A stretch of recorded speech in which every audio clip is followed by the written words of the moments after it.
Pirate बहू ने ढूंढा पुश्तैनी खजाना। इतना बड़ा परिवार है हमारा, पता नहीं आज इन 2 मछली में कैसे गुजारा होगा। हे भगवान, तू भी गजब परीक्षा लेता है। परेशान सुनील हाथों में मछली लिए घर के अंदर एंट्री करता है। हाथों में मछली देखकर उसकी बीवी, क्या जी, ये 2 मछली में क्या होगा? आज आप राशन नहीं लाए? नहीं भाग्यवान, आज समंदर में मछली नहीं मिली ज्यादा, और यही 2 मछली मिली है, इसलिए बाजार भी नहीं गया, तो पैसे मिलने का सवाल ही नहीं है। अपनी जवानी से ये गरीबी देख रही हूँ मैं। भगवान न जाने कब ये गरीबी दूर होगी। हे प्रभु, अब तो ये गरीबी दूर कर दो। अम्मा, गरीबी भगवान दूर नहीं करते, इंसानों को मेहनत करनी पड़ती है, तब दूर होती है गरीबी। अब सुनील मेहनत तो कर रहा है, बस भगवान प्रसन्न हो जाए। वैसे बहू, आज ये मछली को ही आग पर भून ले, थोड़ा थोड़ा सब खा लेंगे, हो जाएगा। इसके बाद दिव्या मछली लेकर रसोई में चली जाती है और उसे आग पर भूनना शुरू कर देती है। वहीं घर वालों को बहुत तेज से भूख लगी होती है। सभी लोग अपनी अपनी जगह पर बैठकर उस भुनी हुई मछली का इंतजार कर रहे थे। बस थोड़ी देर और सब्र कर लीजिए, मैं मछली अच्छे से भून रही हूँ ताकि सबको स्वाद भी आए और पेट भी भर सके, चाहे थोड़ा ही क्यों ना हो। बाहू, तू हर रोज इतना संभाल लेती है इस घर को, नहीं तो पता नहीं हम सबका क्या होता। सच कह रही है बहू, तू इस घर की लक्ष्मी है, वरना इतनी गरीबी में भी जो सुकून है ना, वो तेरी वजह से है। दिव्या धीरे धीरे दोनों मछलियों को चूल्हे पर भूनती है, फिर बहुत ध्यान से उन्हें छोटे छोटे टुकड़ों में काटती है ताकि हर एक सदस्य को थोड़ा थोड़ा मिल सके। ये लीजिए, सब लोग थोड़ा थोड़ा खा लीजिए, पेट भले ना भरे पर मन जरूर भर जाएगा। अरे तुम ना हर चीज को इतना आसान बना देती हो दिव्या। भाभी, आप भी खा लो ना, आप हमेशा सबसे कम खाती हो। अरे नहीं रागिनी, तुम लोग खाओ, मुझे तो तुम सबको खाते देख ही संतोष मिल जाता है। धीरे धीरे सब लोग वो मछली खाकर अपने अपने बिस्तर पर चले जाते हैं। पेट भले ही पूरा न भरा हो, लेकिन थकान इतनी थी कि सब गहरी नींद में सो जाते हैं। अगली सुबह सूरज की पहली किरण के साथ ही दिव्या उठ जाती है और रसोई में जाकर आटा गूंथने लगती है। आज कुछ ज्यादा रोटियां बना देती हूँ, सुनील जी को समंदर में भूख लगती होगी। दिव्या जल्दी जल्दी रोटियां बनाती है और उन्हें एक पुराने अखबार में लपेटकर बांध देती है। दिव्या, मैं निकल रहा हूँ। ये लीजिए, दोपहर में खा लेना, खाली पेट मत रहना। तुम हमेशा मेरा इतना ख्याल रखती हो। आप ही तो इस घर का सहारा हो। सुनील सुबह सुबह ही मछली पकड़ने के लिए निकल जाता है और अक्सर देर रात को ही वापस आता है ताकि कुछ कमाई हो सके। घर की हालत बहुत खराब थी। सुनील दिन रात मेहनत करता था और थोड़ा बहुत राशन लाता था, उसी से पूरे परिवार का गुजारा चलता था। इसी बीच घर के एक कोने में रागिनी अपनी किताबें लेकर बैठी होती है। भाभी, कॉलेज की फीस भरनी है, किताबें भी खरीदनी है, समझ नहीं आ रहा मैं आगे पढ़ाई कैसे करूंगी। तू चिंता मत कर रागिनी, कुछ न कुछ रास्ता जरूर निकलेगा। हर बार यही सोचती हूँ भाभी, लेकिन हालात वैसे के वैसे ही रहते हैं। बेटी, हम भी चाहते हैं तू पढ़ लिख, लेकिन मजबूरी है। रागिनी चुप हो जाती है और किताबों को बंद करके एक कोने में बैठ जाती है। उसी दिन दोपहर में घर के बाहर समंदर के किनारे दादा ससुर गणेश और दादी सास तुलसी बैठे होते हैं। अरे तुलसी, याद है वो दिन जब मैं तुम्हें अपने बचपन के बारे में बताता था? हाँ हाँ बुढ़ऊ, कैसे भूल सकती हूँ, शादी के बाद से यही सब सुनते आ रही हूँ बस। दिव्या पास में बैठी होती है और दादी सास के सिर में तेल लगा रही होती है। दादाजी, आप किस बारे में बात कर रहे हैं? अरे बहू, एक समय था जब तुम्हारे दादाजी के पास पुश्तैनी जमीन थी, बड़ा सा घर था। सच में दादाजी? हाँ बहू, लेकिन हालात ऐसे बदले कि सब कुछ हाथ से निकल गया। अरे बुढ़ऊ, अब निकल जाओ यूं अमीरी से, जमाना बीत गया है। जब अमीर हुआ करते थे, अब नहीं है। काश आज भी होता। तभी सुगंधा और माधव भी वहां आ जाते हैं। बाबूजी सही कह रहे हैं, किस्मत ने साथ नहीं दिया, लेकिन शायद एक दिन सब ठीक हो जाए। तभी पड़ोस की औरतें वहां आ जाती हैं। अरे वाह, आज तो पूरा परिवार बैठा है, क्या बात है। और क्या, 2 मछली में घर चल रहा है, मजा आ रहा होगा। अरे कुछ और काम भी कर लो, सिर्फ मछली पकड़ने से क्या होगा। हाँ, मेहनत का नाटक करने से कुछ नहीं होता। सही कहा, थोड़ा दिमाग भी लगाओ। दिव्या चुप रहती है, लेकिन उसके चेहरे पर दुख साफ दिख रहा होता है। तभी करण की गर्लफ्रेंड प्रीति वहां आती है। बस करो आप लोग, दूसरों का मजाक उड़ाना बहुत आसान होता है। और तुम बीच में मत बोलो। क्यों ना बोलूं, क्या गलत कहा मैंने? इस घर के लोग दिन रात मेहनत करते हैं। मेहनत, फिर भी गरीबी। हाँ, क्योंकि हर मेहनत का फल तुरंत नहीं मिलता और हर किसी का नसीब एक जैसा नहीं होता। बहुत साइड ले रही होने वाले ससुराल वालों की। आप लोग सिर्फ बातें बनाना जानते हो। पड़ोसने चुप हो जाती हैं और वहां से चली जाती हैं। धन्यवाद प्रीति, तुमने हमारा साथ दिया। मैं सच के साथ हूँ और आप लोग सच में मेहनती हैं। परिवार के सभी सदस्य एक दूसरे को देखते हैं और थोड़ी सी उम्मीद उनके दिल में जाग जाती है। शायद एक दिन उनकी जिंदगी बदल जाएगी। एक रात घर के एक कोने में लालटेन जल रही थी। उसकी हल्की पीली रोशनी पूरे कमरे में फैल रही थी। उसी रोशनी में दिव्या बच्चों को पढ़ा रही थी। रोहन बेटा, ये क से क्या होता है बताओ। ध्यान से पढ़ो तभी आगे बढ़ पाओगे। और नीति, तुम भी ठीक से लिखो, टेढ़ा मेढ़ा मत करो। मम्मी नींद आ रही है। बस थोड़ा और पढ़ लो बेटा, फिर सो जाना। तुम दोनों पढ़ लिख लोगे ना तो हमारी सारी परेशानियां दूर हो जाएंगी। मम्मी, हम बड़े होकर आपको बड़ा घर दिलाएंगे। हाँ बेटा, बस ऐसे ही मेहनत करते रहो। घर के बाहर समंदर की लहरों की आवाज लगातार आ रही थी। नमकीन हवा के कारण घर की दीवारों पर चिपचिपाहट रहती थी और हर चीज जल्दी खराब हो जाती थी। सुबह होते ही दिव्या घड़ा लेकर पानी भरने के लिए दूर निकल जाती थी, क्योंकि समंदर का पानी पीने लायक नहीं था। कितना दूर जाना पड़ता है हर रोज, लेकिन क्या करें, घर के लिए पानी तो लाना ही पड़ेगा। दूसरी तरफ रागिनी और आसपास की लड़कियां भी पानी भरने जाती थी। रास्ते में उनकी बातें चलती रहती थी। काश हमारे घर के पास ही मीठा पानी होता। दिन भर की मेहनत के बाद भी दिव्या घर के हर सदस्य का ध्यान रखती। कभी सास ससुर की सेवा, कभी दादा दादी का ख्याल, तो कभी बच्चों की पढ़ाई। एक दिन दोपहर के समय सभी बुजुर्ग घर के बाहर बैठे होते हैं और करण अपनी गर्लफ्रेंड प्रीति के साथ वहां आता है।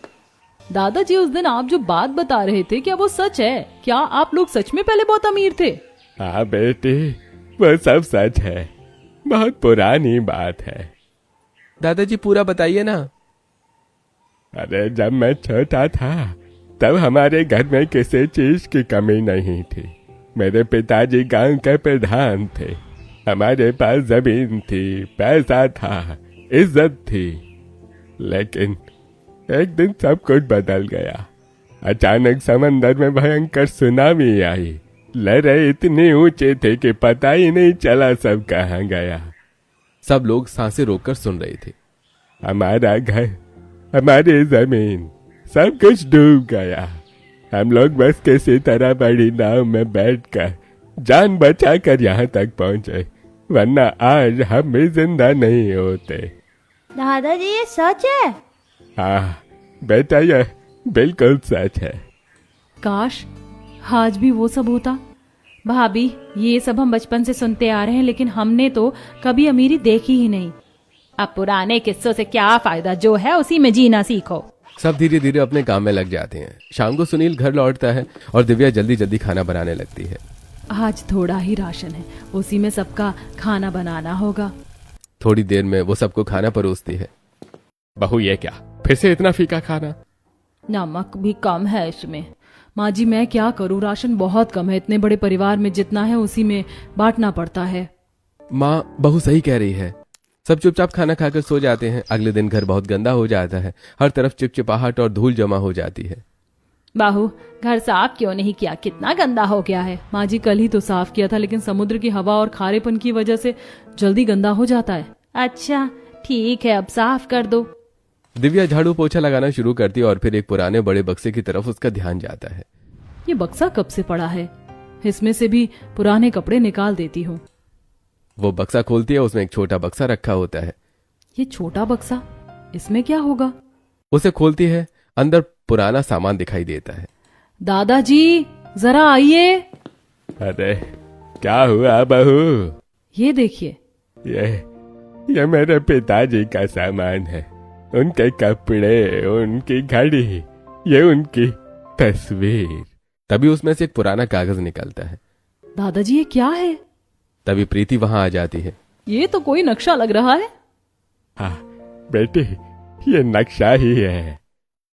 किस चीज का नक्शा? हमारे खजाने का। क्या? क्या? कैसा खजाना दादाजी? सब एक दूसरे को देखने लगते हैं। उनके चेहरे पर हैरानी के साथ साथ उम्मीद की हल्की किरण भी दिखाई देने लगती है। घर के अंदर सभी लोग उस पुराने नक्शे को घेर कर खड़े थे। सबकी आंखों में एक साथ हैरानी, डर और उम्मीद दिखाई दे रही थी।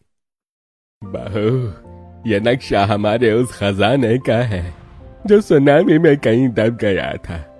मैंने कई बार कोशिश की उस जगह तक जाने की। कई बार समंदर में निकला, लेकिन हर बार खाली हाथ ही लौटा। अब तो मुझे नहीं लगता कि वहां जाने का कोई फायदा है। दादाजी, अगर आपने इतनी बार कोशिश की और हार नहीं मानी तो हम क्यों हार माने? एक बार हम सब साथ चलकर कोशिश करें, क्या पता इस बार किस्मत साथ दे दे। अगर खजाना मिल गया तो हमारा पूरा जीवन बदल सकता है। बात तो बहू सही कह रही है, लेकिन वो रास्ता आसान नहीं है। समुद्र बहुत खतरनाक है। बाबूजी, जिंदगी भर हम डरते रहे तो कुछ नहीं बदलने वाला। अगर एक बार कोशिश कर ली तो क्या पता। मैं भी भैया के साथ हूँ, चाहे जितनी मेहनत करनी पड़े हम कोशिश जरूर करेंगे। बच्चों, तुम क्या बुढ़ऊ की बात सुन रहे हो? ये अपनी जवानी से ये किस्से सुनाते आ रहे हैं और धन दौलत के नाम पर हमें मिली तो बस गरीबी। कई बार ये अपनी जान जोखिम में डालकर गए हैं खजाना ढूंढने, अब नहीं। दादी, एक लास्ट बार। नहीं, मैंने पूरी जिंदगी भर खजाने के सपनों के बीच सिर्फ गरीबी जी है, मेरा मन नहीं मानता। दादी, क्या आप चाहती हो कि जो जिंदगी हमने जी है आपके पोते और पड़पोते भी वही जिंदगी जिए? दादी मान जाओ ना प्लीज। दादी, अम्मा मान जाओ, बस आखिरी बार।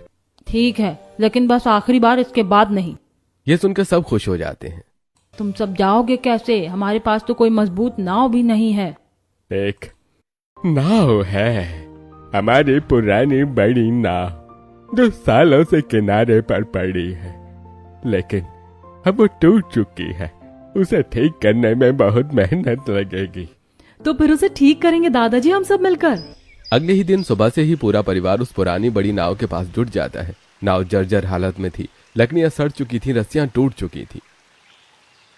काम बहुत बड़ा है, लेकिन अगर सब मिलकर लग जाएं तो हो जाएगा। चलो फिर देर किस बात की है, शुरू करते हैं। आज से ये नाव फिर से जिंदा होगी। सुनील, माधव और करण लकड़ियां जोड़ने लगते हैं, टूटे हिस्सों को ठीक करते हैं, रस्सियों को कसते हैं। दूसरी तरफ दिव्या भी खाली नहीं बैठती। जब तक ये लोग नाव ठीक कर रहे हैं तब तक मैं कुछ मछलियां पकड़ लाती हूँ ताकि सबके लिए खाना बन सके। दिव्या खुद समंदर के किनारे जाकर जाल डालती है और थोड़ी बहुत मछलियां पकड़ लाती है। आज तो मछली थोड़ी ज्यादा मिल गई, सबके लिए अच्छा खाना बन जाएगा। शाम होते होते नाव की मरम्मत लगभग पूरी हो जाती है। आखिरकार हमारी नाव तैयार है। बस अब हिम्मत चाहिए। रात को सभी लोग बैठकर अगले दिन की योजना बनाते हैं। हम सब साथ जाएंगे और जो भी होगा साथ मिलकर सामना करेंगे। मैं भी चलूंगी, अपने बच्चों को अकेले नहीं जाने दूंगी। अगर सबने यही ठाना है तो मैं भी चल दूंगी। अब मरना हो या जीना सब साथ में देखेंगे। मैं भी जाऊंगा, मैं भी। अगले दिन सुबह पूरा परिवार उस नाव में सवार होने के लिए तैयार हो जाता है। पड़ोस की औरतें उन्हें देखकर हैरान रह जाती हैं। अरे ये लोग कहाँ जा रहे हैं तेरे सामान के साथ? कहीं भाग तो नहीं रहे? या फिर कोई खजाना ढूंढने जा रहे हैं? हाँ हाँ, जैसे इनकी किस्मत में खजाना लिखा हो। देखना वापस खाली हाथ ही आएंगे। तभी प्रीति वहां आती है और परिवार के साथ नाव में चढ़ जाती है। मैं भी आपके साथ चल रही हूँ। आखिर ये सफर अकेले कैसे कर सकते हैं आप लोग? अच्छा किया तुम आ गई। नाव धीरे धीरे समंदर में आगे बढ़ने लगती है। शुरुआत में सब ठीक था, लेकिन जैसे जैसे नाव आगे बढ़ती गई समंदर का रूप बदलने लगा। मौसम कुछ ठीक नहीं लग रहा है। सब संभल कर बैठो। अचानक तेज हवा चलने लगती है और ज्वार भाटा उठने लगता है। हे भगवान, ये क्या हो रहा है? मेरा डर सच तो नहीं हो रहा। मम्मी, डरना मत, मैं हूं ना। लहरें ऊंची उठने लगती हैं और नाव जोर जोर से डगमगाने लगती है। भैया, नाव संभालो। सब लोग पकड़ कर बैठो, कोई खड़ा मत होना। हिम्मत मत हारो, अभी हमें बहुत आगे जाना है। एक बड़ी लहर नाव से टकराती है और सबका संतुलन बिगड़ जाता है, लेकिन सभी किसी तरह खुद को संभाल लेते हैं। हम डरेंगे नहीं, हम यहाँ तक आए हैं तो आगे भी जाएंगे। हाँ, ये हमारी परीक्षा है और हम इसे पार करके ही रहेंगे। धीरे धीरे सब लोग खुद को संभाल लेते हैं और नाव फिर से संतुलन में आने लगती है। लेकिन ये तो बस शुरुआत थी, आगे का सफर और भी कठिन होने वाला था। समुद्र के बीचों बीच कई घंटों की जद्दोजहद के बाद अब मौसम धीरे धीरे शांत होने लगा था। हवा हल्की हो गई थी और लहरें भी अब पहले जैसी उग्र नहीं थी। नाव अब आराम से पानी पर तैर रही थी। लगता है भगवान ने हमारी सुन ली। अब रास्ता थोड़ा आसान लग रहा है। हाँ, अभी मौसम साफ है, लेकिन हमें सावधान रहना होगा। समुद्र कब अपना रंग बदल दे कोई भरोसा नहीं है। कम से कम बच्चों को अब डर नहीं लग रहा। देखो कितने शांत बैठे हैं। मम्मी अब तो मजा आ रहा है। हाँ, अब डर नहीं लग रहा। हे प्रभु, ऐसे ही हमारी रक्षा करते रहना। कुछ देर तक सब कुछ सामान्य रहा, लेकिन अचानक समुद्र के माहौल में एक अजीब सा बदलाव आने लगा। भैया, ये आवाज कैसी है? मुझे कुछ ठीक नहीं लग रहा। दूर से कुछ काले झंडे दिखाई देने लगे और धीरे धीरे कुछ नावें उनकी ओर बढ़ने लगी। ये समुद्री डाकू लग रहे हैं। हे भगवान, अब क्या होगा? कुछ ही पलों में समुद्री डाकुओं की नाव उनके पास आ पहुंचती है और कुछ खतरनाक चेहरे वाले लोग उनकी नाव पर चढ़ जाते हैं। अरे वाह, पूरा परिवार घूमने निकला है, चलो जो भी है सब निकालो। हमारे पास कुछ भी नहीं है, हम गरीब लोग हैं। अरे झूठ बोल रहे हो, हर कोई यही कहता है। सच में हमारे पास कुछ नहीं है। अगर कुछ नहीं है तो तुम्हें जिंदा छोड़ने का भी कोई फायदा नहीं है। हमें मत मारो। जैसे डाकू हमला करने के लिए आगे बढ़ते हैं तभी करण और प्रीति एक दूसरे की तरफ देखते हैं और तुरंत हरकत में आ जाते हैं। अब बहुत हो गया, हम डरने वालों में से नहीं हैं। करण एक डाकू को पकड़कर जोर से धक्का देता है और उसे समुद्र में गिरा देता है। प्रीति भी तेजी से दूसरे डाकू पर हमला करती है और उसे भी धक्का देकर पानी में गिरा देती है। ये क्या? बाकी डाकू डर जाते हैं और पीछे हटने लगते हैं। जो भी आगे बढ़ा उसका यही हाल होगा। भाग जाओ यहाँ से, हम दोनों कराटे एक्सपर्ट हैं, वो भी ब्लैक बेल्ट। डाकू घबराकर अपनी नाव में वापस चढ़ते हैं और वहां से भाग जाते हैं। पूरा परिवार कुछ पल के लिए स्तब्ध रह जाता है। बेटा, आज तुम दोनों ने हमारी जान बचा ली। अगर तुम नहीं होते तो पता नहीं क्या होता। तुम दोनों सच में बहुत बहादुर हो। भगवान तुम्हें खुश रखे। लेकिन इस घटना के बाद सबके मन में डर बैठ जाता है। मम्मी वो लोग फिर तो नहीं आएंगे ना? नहीं बेटा, अब हम सुरक्षित हैं। कुछ देर बाद सब खुद को संभालते हैं और फिर से यात्रा शुरू करते हैं। रास्ते में कई बार अजीब आवाजें आती हैं, चारों तरफ सन्नाटा छा जाता है जिससे सबको शक होने लगता है कि कहीं फिर कोई खतरा तो नहीं। हर तरफ नजर रखो, कोई भी चीज नजरअंदाज मत करना। हाँ, हमें हर पल तैयार रहना होगा। धीरे धीरे सभी अपने डर को काबू में करते हैं और आगे बढ़ते रहते हैं। वहीं बीच रास्ते में उनकी नाव को शार्क घेर लेते हैं। इसके बाद बड़ी बहू दिव्या कांटे डालकर शार्क को वहां से भगाती है। कई कठिनाइयों और चुनौतियों का सामना करने के बाद आखिरकार वो समुद्र पार कर लेते हैं। सामने एक घना जंगल दिखाई देता है। क्या यही वो जगह है? अरे हाँ, यही है। सभी नाव से उतरकर जंगल की तरफ बढ़ते हैं। जंगल बहुत घना और डरावना था। चारों तरफ अजीब आवाजें आ रही थी। मम्मी मुझे डर लग रहा है। मैं हूं ना, डर मत। तभी अचानक सामने एक बड़ा जंगली भालू आ जाता है। अरे भालू, अब क्या होगा? भालू जोर जोर से गरजने लगता है और उनकी तरफ बढ़ने लगता है। अरे सब पीछे हट जाओ। दादाजी सावधान। मैंने बचपन में ऐसे कई भालुओं का सामना किया है। दादाजी एक लकड़ी उठाते हैं और जोर से आवाज करते हुए भालू को डराने लगते हैं। हट जा यहाँ से। भालू कुछ पल के लिए रुकता है और फिर धीरे धीरे पीछे हटने लगता है। आखिरकार भालू वहां से भाग जाता है। बच गए। बच गए। दादाजी आपने तो कमाल कर दिया। अरे अभी तो असली सफर बाकी है। सभी एक दूसरे को देखते हैं। डर अभी भी है लेकिन अब उनके अंदर हिम्मत और उम्मीद भी है। आगे क्या होगा ये कोई नहीं जानता, लेकिन अब वो पीछे मुड़ने वाले नहीं थे। घने जंगल के अंदर सभी लोग धीरे धीरे आगे बढ़ने लगते हैं। चारों तरफ ऊंचे ऊंचे पेड़, झाड़ियां और अजीब अजीब आवाजें माहौल को और डरावना बना रही थी। लेकिन सभी के हाथ में नक्शा था और सभी के सहारे वो एक एक कदम आगे बढ़ रहे थे। अरे बहू, इस नक्शे के हिसाब से हमें इसी दिशा में जाना होगा। यहाँ एक पुराना मंदिर होना चाहिए। तो चलिए दादाजी, शायद वहीं हमें कुछ सुराग मिल जाए। सब लोग साथ साथ चलो, कोई भी अलग मत होना, जंगल का भरोसा नहीं होता। मैं आगे आगे चलता हूँ, अगर कोई खतरा हुआ तो पहले मुझे पता चलेगा। और मैं तुम्हारे साथ हूँ। धीरे धीरे सभी लोग नक्शे के अनुसार चलते हुए एक जगह पहुंचते हैं जहाँ एक बहुत पुराना मंदिर खंडहर की हालत में खड़ा होता है। ये मंदिर है? हाँ, लेकिन अब तो ये पूरी तरह उजड़ चुका है। शायद यही वो जगह है जहाँ से हमें कुछ सुराग मिलेगा। चलो अंदर चलकर देखते हैं। सभी लोग धीरे धीरे मंदिर के अंदर जाते हैं। चारों तरफ टूटी हुई दीवारें, बिखरे हुए पत्थर और धूल ही धूल थी। यहाँ तो कुछ भी नहीं दिख रहा है। शायद खजाना जमीन के अंदर दबा हो। हाँ, चलो खुदाई करके देखते हैं। सभी लोग मंदिर के आसपास खुदाई करने लगते हैं। कोई लकड़ी से, कोई हाथों से मिट्टी हटाता है। कितना खोदेंगे बहू? माँ जी थोड़ा और कोशिश करते हैं, शायद थोड़ा अंदर हो। घंटों मेहनत करने के बाद भी उन्हें कुछ नहीं मिलता। अरे लगता है यहाँ कुछ भी नहीं है।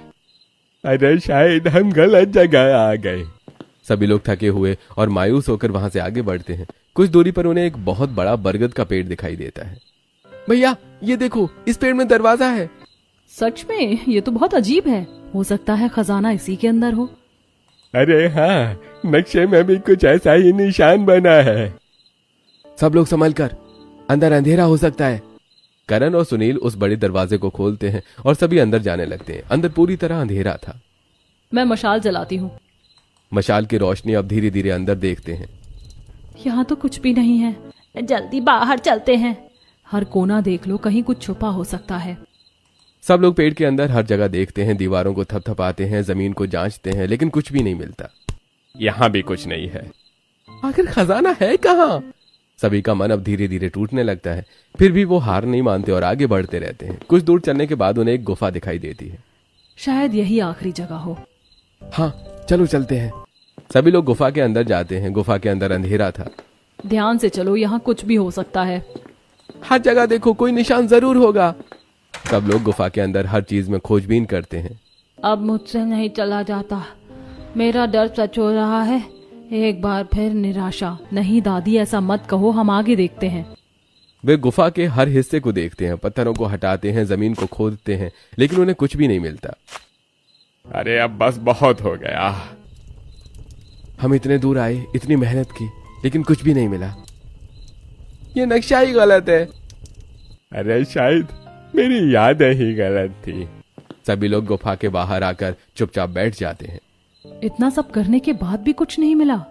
अब क्या होगा भाभी? अब हमें वापस जाना होगा। भगवान ने फिर से हमें खाली हाथ लौटा दिया। शायद हमारी किस्मत में यही लिखा है। हाँ, हमें सच्चाई स्वीकार करनी होगी। चलो घर चलते हैं। सभी लोग थके हुए, टूटे हुए दिल के साथ वापस जाने के लिए खड़े होते हैं। उनके चेहरे पर निराशा साफ झलक रही थी। खजाने की उम्मीद अब खत्म हो चुकी थी और वो सभी एक बार फिर खाली हाथ लौटने के लिए मजबूर थे। गुफा के बाहर बैठा पूरा परिवार थक चुका था। सबके चेहरे पर हार और निराशा साफ दिखाई दे रही थी। तभी प्रीति चुपचाप उठती है और आगे की तरफ बढ़ने लगती है। प्रीति, कहाँ जा रही हो तुम? भाभी, मुझे लगता है अभी सब खत्म नहीं हुआ। मैं आगे जाकर देखती हूँ, शायद पानी भी मिल जाए और कोई सुराग भी। अरे अकेले मत जाओ, मैं संभाल लूंगी, तुम सब यहीं रुको। प्रीति आगे बढ़ जाती है और बाकी लोग वहीं बैठे रहते हैं। कुछ समय बीत जाता है और प्रीति दिखाई नहीं देती। अरे ये लड़की अभी तक वापस नहीं आई। अरे चलो सब ढूंढो उसे ढूंढना पड़ेगा। सभी लोग धीरे धीरे उठते हैं और प्रीति को ढूंढने लगते हैं। तभी दूर से आवाज आती है, अरे यहाँ आओ सब, एक जगह अभी बाकी है, जल्दी आओ। ये रही, जल्दी चलो जल्दी। सभी लोग प्रीति के पास जाते हैं। देखो, ये बड़ी सी गुफा, शायद हमने इसे पहले नोटिस नहीं किया। हो सकता है खजाना यहीं हो। लेकिन संभल कर, अब तक हर जगह हमें निराशा ही मिली है। सभी लोग उस बड़ी गुफा के अंदर जाने लगते हैं। अंदर बहुत अंधेरा था और रास्ता भी खराब था। सब लोग पास पास रहो। सभी लोग हर कोने में ढूंढना शुरू करते हैं। आह! क्या हुआ करण? अरे पैर में चोट लग गई, पत्थर से टकरा गया। मम्मी, मेरे पैर में भी दर्द हो रहा है, मुझे भी। अरे मेरे हाथ में भी खरोच आ गई। अब मुझसे नहीं चला जाता, ऐसा लगता है प्राण निकल जाएंगे। गलत किया आके। सभी लोग थककर उसी गुफा में बैठ जाते हैं। दिव्या एक बड़े पत्थर पर जाकर बैठती है और गहरी सांस लेने लगती है। अब सच में लगता है कि खजाना हमारी किस्मत में नहीं है। तभी अचानक उसके नीचे का पत्थर थोड़ा सा खिसकता है। ये क्या? पत्थर धीरे धीरे नीचे जाने लगता है और जमीन के अंदर से एक दरवाजा खुलने लगता है। अरे सब पीछे हट जाओ। जमीन के अंदर एक रास्ता दिखाई देने लगता है जो नीचे की तरफ जा रहा था। अरे असली रास्ता अब मिला है। अब पीछे हटने का सवाल ही नहीं। सभी लोग धीरे धीरे सीढ़ियों से नीचे उतरने लगते हैं। नीचे एक बड़ा सा पत्थर का दरवाजा होता है। इसे खोलना होगा। हाँ, सब मिलकर धक्का लगाओ। सभी मिलकर दरवाजा खोलते हैं और अंदर जाते हैं। अंदर एक पुराना पत्थर का घर होता है। हर चीज पत्थर की बनी हुई थी। पत्थर का चूल्हा, पत्थर का बेड, पत्थर की अलमारी, बैठने का सोफा, हर चीज पत्थर से बनी थी। ये तो पूरा घर है। शायद यही वो जगह है। हर जगह देखो, कुछ ना कुछ जरूर मिलेगा। सभी लोग हर कोने को टटोलते हैं, दीवारों को थपथपाते हैं, जमीन खोदते हैं। इस दौरान कई लोगों को हल्की फुल्की चोट भी लग जाती है। अरे इतना सब देखने के बाद भी कुछ नहीं मिला। लगता है खजाना है ही नहीं। हम बेवजह यहाँ तक आए। तभी रागिनी की नजर एक पत्थर की अलमारी पर जाती है। रुको, ये देखो, यहाँ एक अलमारी है। शायद यही। चलो इसे खोलते हैं। अलमारी पत्थर की थी और बहुत भारी थी। उसे खोलने में सबकी हालत खराब हो जाती है। थोड़ा और जोर लगाओ। तभी अचानक पत्थर की अलमारी खुल जाती है। बच गई, वरना मुझे चोट लग जाती। संभल कर।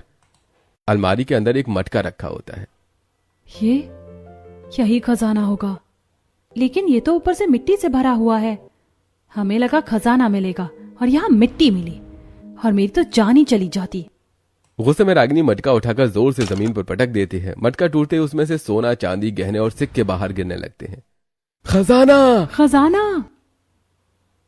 सच में ये खजाना है। हमारी मेहनत रंग लाई।